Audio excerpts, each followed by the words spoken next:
Jody Cohen is now joining us live from Ra'anana. Jody, thank you so much for joining us and being in constant communication with us. I'm glad to see that you're safe. Can you please tell us what the situation is on ground currently? Hi, Hem. So I've just seen that 15 minutes ago there was a barrage of rockets from Hamas in Gaza into southern Israel, and just 2 minutes ago more rocket fire coming in from to communities just north of Gaza. So incoming rocket fire towards communities north of Gaza. So rocket fire continually going from Hamas into southern Israel this morning. On Tuesday, the Israel Defense Force officers are informing more than 100 Israeli families that their relatives are being held hostage by Hamas in Gaza. There are thought to be up to 150 hostages in total, mostly from Israel, but also from across the world. And as you said, Hamas has announced that it will execute hostages, and they've said that they will film that for every strike that's unannounced. Now, a Pentagon official has said that Hamas is committing ISIS-level savagery, and the US, UK, Germany, France and Italy have issued a joint statement saying that they are united in their support for Israel and condemning Hamas and their appalling acts of terrorism.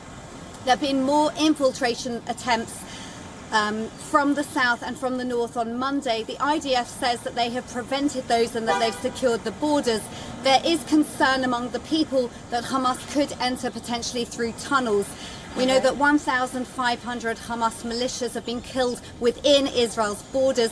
More are expected to be in hiding in Israel. Remember, as you said, Hamas killed around 700 Israeli civilians on Saturday alone, which is the deadliest day in Israel's history. And of course, now there's repercussions as well on the Palestinian side. Right, Jody. In fact, I was going to ask you about the hostage situation as well. That remains a major concern. In a call with Israeli Foreign Minister Eli Cohen, Blinken also emphasized on efforts to secure the immediate release of all hostages. Is there any strategy in place for the same? Just for more clarity on this.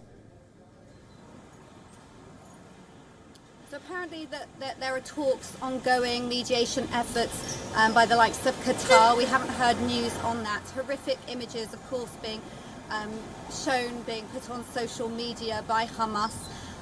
In terms of Israel's response to that, Prime Minister Netanyahu addressed the nation yesterday and said that the first priority is to stop terrorists coming into Israel to get more hostages, prevent that from happening, and now to go on the offensive against Hamas. Residents have been told to stay as close to shelters and home as possible. I said there's more rocket fire this morning into the south. Netanyahu told President Biden that a ground operation would be inevitable to restore deterrence, and people in Israel were advised last night to stock up on food and water. Now, there were images of supermarkets at midnight absolutely full and already having run out of water, and I'm outside a supermarket this morning where there's been a constant stream of people coming to get supplies. We know that the IDF are targeting military installations. They're also targeting community sites that have been taken over by Hamas, such as a mosque that was being used as a weapons storage site, and an apartment and a high-rise tower that had also been taken over by Hamas. Jody, as you mentioned as well, the Israeli army says around 1,500 bodies of Hamas militants have been found inside Israel around the Gaza Strip, and that Israeli forces have more or less restored control over Gaza border. What can you tell us?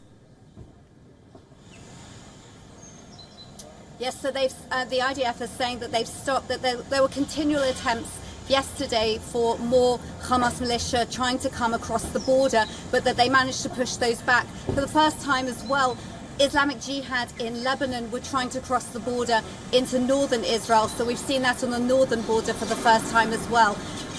The IDF says that it's now got control of the border, that it has sealed those entry points that were exploded on Saturday by Hamas in the south, and that it is the priority is to stop more coming through. All right, Jody, thank you so much for bringing us all the latest developments. We will, of course, continue to track all the developments with you there closely. WION is now available in your country. Download the app now. Get all the news on the move.